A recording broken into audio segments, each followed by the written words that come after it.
Welcome to future vision study centre Salem.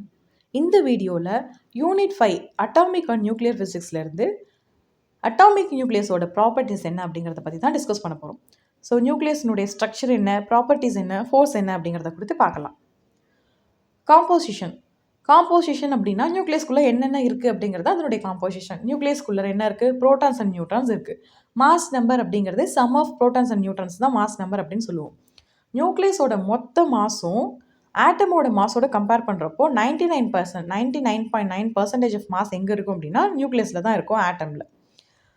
இதனுடைய size எப்படி இருக்கும் அப்படின்னா radius R is equal to R0 A⁻1/3 அப்படின்னு இருக்கும். R0 வேல்யூ என்ன அப்படின்னா 1.2 ஃபெர்மிமீட்டர். இங்கே நியூக்ளியஸோடைய வால்யூம் எதுக்கு ப்ரொபோர்ஷனட்டாக இருக்கும் அப்படின்னா அதனுடைய மாஸ் நம்பருக்கு டிரெக்ட்லி ப்ரொபோர்ஷனட்டாக இருக்கும். நியூக்ளியஸோட டென்சிட்டி எப்படி இருக்கும் அப்படின்னா எல்லா நியூக்ளியஸோட டென்சிட்டியுமே கான்ஸ்டண்ட்டாக இருக்கும், which is constant for all nuclei. இது ரொம்ப இம்பார்ட்டண்ட்டான ப்ராப்பர்ட்டி. நியூக்ளியர் டென்சிட்டி வந்து எல்லா நியூக்ளியத்துக்குமே கான்ஸ்டண்ட்டாக தான் இருக்கும். அதனுடைய வேல்யூ என்ன அப்படின்னா 2.3 × 10⁻17 kg/m³, which is independent of atomic number. And charge of the nucleus. நியூக்ளியஸ்னுடைய சார்ஜ் என்னவா இருக்கும் அப்படின்னா +Zt. இதில் E அப்படிங்கிறது 1.6 × 10⁻−19 coulomb. And nuclear force is a strong force. ஏன் இது ஸ்ட்ராங் ஃபோர்ஸாக இருக்குது அப்படின்னா நியூக்ளியஸ்குள்ளோட ப்ரோட்டான்ஸ் இருக்குது. ப்ரோட்டான்ஸோட சார்ஜ் வந்து positive charge. So they will ripple each other. இந்த ரிப்பல்ஷனை ஓவர் கம் பண்ணுற அளவுக்கு இந்த நியூக்ளியர் ஃபோர்ஸ் ஸ்ட்ராங்காக இருக்கும். But it is a short range force. And stability எதை டிபெண்ட் பண்ணி இருக்கும்? நியூக்ளியஸோட ஸ்டெபிலிட்டி எதை டிபெண்ட் பண்ணி இருக்கும் அப்படின்னா அதுக்குள்ளே இருக்கிற நியூட்ரான் ப்ரோட்டான் ரேஷியோவை தான் டிபெண்ட் பண்ணி இருக்கும்.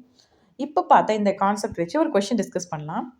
Nuclear density of an atom is approximately 2.3 × 10⁻17 kg/m³. How does this density change as you move from light element to heavy element? So density heavy எலமெண்ட்லேருந்து லைட் எலமெண்ட்டுக்கோ, லைட் எலமெண்ட்லேருந்து ஹெவி எலமெண்ட்டுக்கோ போகும்போது change ஆகுமா? இப்போ தானே பார்த்தா அதனுடைய property. So density of the nucleus is constant for all nuclei. அதனால இட் ஸ்டேஸ் சேம், கான்ஸ்டண்ட்டாக தான் இருக்கும். It stays essentially the same. Nuclear density is constant for all nuclei அப்படிங்கிறது answer. Option C is the answer.